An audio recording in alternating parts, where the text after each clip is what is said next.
Hello friends, आप Mukesh Goyal. I hope कि आप बहुत अच्छे हैं। और फ्रेंड्स, आज हम बात करेंगे जो अपनी पीपल डेवलपमेंट एंड एनवायरनमेंट की यूनिट है पेपर वन में, वहां से करंट के बारे में बात करेंगे। और ये पेपर टू ईवीएस के लिए भी बहुत इंपॉर्टेंट है, तो बहुत शांति से सुनना है। बेसिकली ये करंट का इशू अभी चल रहा है, आपको पता है। कॉन्फ्रेंस ऑफ पार्टीज के बारे में बात करते हैं हम, जिसको हम शॉर्ट में कोप बोलते हैं, COP, COP, conference of parties. और हम शुरुआत से बात करते हैं कि पहली कब हुई, बर्लिन में हुई, कब हुई, ये भी बात करते हैं, है ना। और उसमें क्या क्या बातें हुई, फिर ऐसे ये एनुअली हर साल वार्षिक रूप से होती रहती है कॉन्फ्रेंस ऑफ पार्टीज, जिसमें डेवलपिंग एंड डेवलप्ड जो कंट्रीज हैं, विकसित और विकासशील देश हैं, वो आपस में भाग लेते हैं और क्लाइमेट चेंज यानी कि जो जलवायु परिवर्तन है उसके बारे में बात करते हैं। आजकल पता है आपको कितने इश्यूज हो रहे हैं। तो ऐसे ही एक कोविड के टाइम कोप नहीं हुई थी, आपको पता है। अभी जो कॉन्फ्रेंस ऑफ पार्टीज चल रही है वो कब से स्टार्ट हुई है? 11 नवंबर से स्टार्ट हुई है। और कब तक चलेगी? वो 22 नवंबर तक चलेगी। यानी कि आपको याद रखना है, अभी ये करंट का इशू बन रहा है क्योंकि नवंबर अभी चल रहा है, तो 11 नवंबर से 22 नवंबर तक ये सीओपी कॉन्फ्रेंस ऑफ पार्टी चलनी है। और इसका नंबर कौन सा है? ये कोप 29 है, यानी कि 29वीं कोप है। तो आपसे पूछा जा सकता है कोप 29 कब हुई, तो आपको याद रखना है कि 11 नवंबर से 22 नवंबर तक चलेगी ये, ठीक है, जो 2024 में हुई है, ठीक है, हो रही है बेसिकली। और ये कॉन्फ्रेंस ऑफ पार्टीज हैं जो 29 है, 29वीं है, ये कहाँ पे हुई है या कहाँ पे हो रही है? बेसिकली ये बाकू है ना, बाकू कहाँ पे है? अजरबैजान के अंदर। तो ये भी आपको ध्यान रखना है, ठीक है। और इसको थोड़ा सा डिटेल में और बात कर लेता हूँ। The 29th conference of the parties, the UN framework convention on climate change, यानी कि कोप 29। और यहाँ पे देखो यूएनएफ ट्रिपल सी की भी फुल फॉर्म पूछी जा सकती है आपसे। यूएनएफ ट्रिपल सी है ना, United nation framework convention on climate change, ये भी आपसे पूछा जा सकता है। तो बेसिकली यहाँ पे क्या क्या बातें याद रखनी है? एक तो ये कोप कौन सी है? कोप 29 है। कब से कब? 11 नवंबर से 22 नवंबर 2024, ठीक है। कहाँ पे हो रही है? बाकू अजरबैजान में हो रही है, ये आपको ध्यान रखना है। और क्या बात है इसमें, किस इशू को ज्यादा उठाया जाएगा, ये भी हम बात कर रहे हैं। तो चलो आगे बात करते हैं। ये तो फैक्ट्स हैं, ये आपको याद रखना है। डायरेक्ट यहाँ से क्वेश्चंस पूछे जा सकते हैं। और एक बात और ध्यान रखना, आपको एक होमवर्क दे रहा हूँ, आपको ये बताना है, जैसे ये 29 है तो 28 कहाँ पे हुई थी, एक तो ये, और 30 यानी कि 30वीं कहाँ पे होनी है, ये आप बताएं। आप जितने ज्यादा कमेंट्स करोगे, जितने ज्यादा शेयरेबल होगा, तभी हमें कॉन्फिडेंस आता है। अगर आपको ठीक लगता है तो लाइक शेयर सब्सक्राइब भी कर सकते हैं आप, ठीक है। आगे देखें। With global temperature hitting record high, the extreme weather event affecting people around the globe, COP29 will bring together leaders from government, business, and civil society to advance concrete solution to the defining issues of our time। Basically आपको पता है जो वैश्विक तापमान है, अब बहुत ही देख रहे हो आम दिन आप कितना हीटिंग हो रहा है, यानी कि कितना बढ़ रहा है। तो वैश्विक तापमान रिकॉर्ड ऊंचाई पर पहुंचने और दुनिया भर में जीवन को प्रभावित करने वाली जो चरम मौसमी घटनाएं हो रही है ना, जो इतनी घटनाएं हो रही है, उसको उसके इसको ठीक से निपटने के लिए सरकार, है ना, व्यापार और नागरिक समाज के नेता हमारे समय की इस जो महत्वपूर्ण चुनौती है, इस पर व्यवहारिक समाधान खोजने के लिए कोप 29 में इकट्ठा हुए हैं कि क्या करना चाहिए, क्या नहीं करना चाहिए। ये 11 नवंबर से इकट्ठे हो रहे हैं, इस बारे में बात चलेगी, ठीक है। इसके बारे में आगे और बात करेंगे फ्रेंड्स, इसी कोप 29 के बारे में कुछ फैक्ट्स मैंने बता दिया है। इससे पहले मैं आपको एक इन्फॉर्मेशन दे देता हूं। और एक वेबिनार होना है फ्रेंड्स अपना 17 नवंबर को, वेबिनार होगा 17 नवंबर को, ठीक है ना। और संडे है 17 नवंबर को, सुबह 11:15 बजे होगा और लगभग 2 हार्स का वेबिनार रहेगा ये।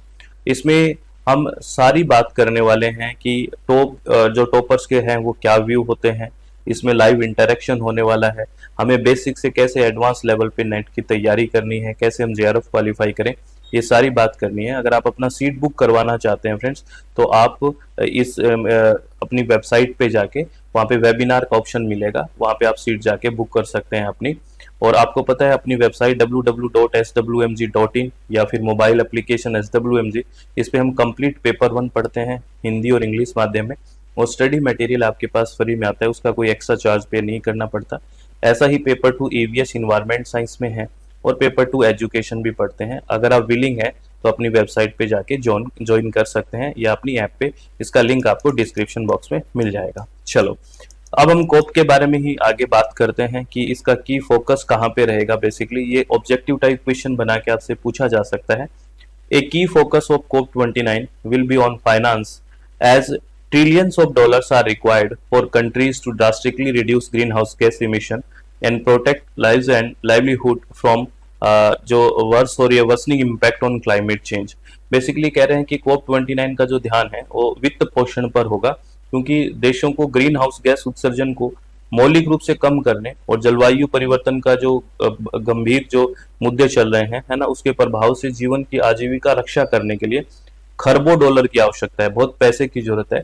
जैसे आपको याद होगा कोप हुई थी, जो पेरिस एग्रीमेंट हुआ था, है ना, उसमें भी ये बात की गई थी कि जो डेवलप्ड कंट्री है, जो विकसित देश है, वो विकासशील देशों को, जो डेवलपिंग कंट्री है, उनको फाइनेंशियली हेल्प करेंगे, है ना, उसको टेक्नोलॉजी प्रोवाइड कराएंगे। तो मेन फोकस वहीं रहेगा, क्योंकि ये सब चीजें मैनेज करने के लिए लगभग ट्रिलियंस ऑफ डॉलर की रिक्वायरमेंट है कि हम ग्रीन हाउस गैस कम करें, ठीक है, और अच्छे से जो इम्पैक्ट्स आ रहे हैं बेसिकली उसमें अच्छे से लाइफ सर्वाइव कैसे करें। तो इसमें सारी चीजों में जो खर्चा आएगा वो खरबों डॉलर्स का है। तो इस पे बहुत ही बड़ा फोकस रहने वाला है कि कैसे आए ये धन, कैसे जुटाया जाए, कैसे कैसे किस तरह से एक दूसरे को डिस्ट्रीब्यूशन होगा, ये सारी बातें होने वाली है। ठीक है, आगे क्या है, और मैं पेरिस एग्रीमेंट की जिक्र ही कर रहा था, इसमें भी यहाँ पे भी ये बात COP29 में भी ध्यान रखनी है। क्या बोला है, the conference will also be a key moment of for countries to present their updated national climate action plan under the Paris Agreement, which are due by early 2025. If done right, these plan would limit global warming 1.5 degrees Celsius above pre-industrial level and double as investment plan advancing the sustainable development goal. Basically आपको एक बात पता है कि जो Paris agreement हुआ था उसमें ये बोला गया था कि 1.5 डिग्री से 2 डिग्री तक हमें टेम्परेचर प्री इंडस्ट्रियल टाइम है उसमें लिमिट रखनी है, इससे ज्यादा नहीं बढ़ना चाहिए। तो इसमें ये होगा कि इसमें क्या क्या किया है, क्या क्या सब लोगों ने इसके लिए क्या प्रयास किए हैं। पेरिस एग्रीमेंट जब पढ़ते हैं तो इसके बारे में हमारी बहुत डिटेल पे बात होती है। तो सम्मेलन का एक प्रमुख कार्यक्रम पेरिस समझौते के तहत देशों द्वारा अपने अद्यतन राष्ट्रीय जलवायु कार्य योजनाओं की प्रस्तुति होगी, जो 2025 की शुरुआत में जारी होने वाली है। इन योजनाओं के अच्छे कार्यान्वयन से ग्लोबल वार्मिंग की पूर्व औद्योगिक स्तर से 1.5 डिग्री से सेल्सियस तक सीमित कर दिया जाएगा, और यह हमारे सतत विकास लक्ष्यों को प्राप्त करने के लिए क्या करेगा, दिशा में एक निवेश होगा। और आपको ऐसे भी पूछते हैं डायरेक्ट यहाँ से कुछ क्वेश्चन कि पेरिस एग्रीमेंट में कितने टेम्परेचर की लिमिट की गई है प्री इंडस्ट्रियल टाइम से, 1.5 से 2 डिग्री सेल्सियस। यहाँ पे पेरिस का बहुत ही बड़ा जिक्र होगा पेरिस एग्रीमेंट का, ये भी आपको ध्यान रखना है। तो ये COP29 के बारे में कुछ बेसिक बातें हैं। आपको मैंने होमवर्क भी दिया है कि COP30 कहाँ होना है ये आपको बताना है, COP28 कहाँ हुआ था ये बताना है, और पहला COP कब और कहाँ हुआ मैंने जिक्र भी किया था शुरुआत में, बट आपको ये 3 चीज होमवर्क दे रहा हूँ। अगर आप इंटरेस्टेड हैं तो प्लीज कमेंट बॉक्स में पक्का करिए। पढ़ाई की बात करेंगे, इंटरेक्शन होगा तभी बात बनेगी, नहीं तो बात बनना मुश्किल हो जाएगी। और एक नोट हो रहा है इसी COP29 में, ये भी नोट की तरह संभाल के रखना है। The Taliban will attend an UN climate conference for first time. आपको मैं बता दूं कि जो तालिबान है वो पहली बार UN क्लाइमेट कॉन्फ्रेंस जो हो रही है 29, इसमें पहली बार अटेंड करेगा। तो आपसे ये भी क्वेश्चन बन जा सकता है कि पहली बार किसने अटेंड किया है, तालिबान ने, ये भी आपको ध्यान रखना है।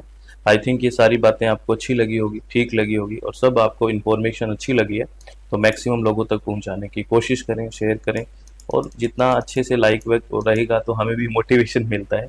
ठीक है, चलो अब मैं लास्ट में फिर एक बार इंफॉर्मेशन देता हूँ। ये वेबिनार बहुत इंपॉर्टेंट रहने वाला है, तो 17 नवंबर को होने वाला है फ्रेंड्स। कब होगा, 17 नवंबर को सुबह 11:15 पे होगा, संडे है। और इसमें हम 2 घंटे पूरी बेसिक से लेके एडवांस तक लाइव इंटरेक्शन करने वाले हैं। अगर आपको इसकी सीट बुक करानी है तो हमारी वेबसाइट पे जाए, वहाँ पे वेबिनार का ऑप्शन मिलेगा आपको, या फिर कमेंट बॉक्स में इस वेबिनार का लिंक भी मिल जाएगा, आप अपनी सीट बुक करवा सकते हैं। ये अपनी वेबसाइट है www.swmg.in, और मोबाइल एप्लीकेशन SWMG, और ये कॉन्टैक्ट नंबर।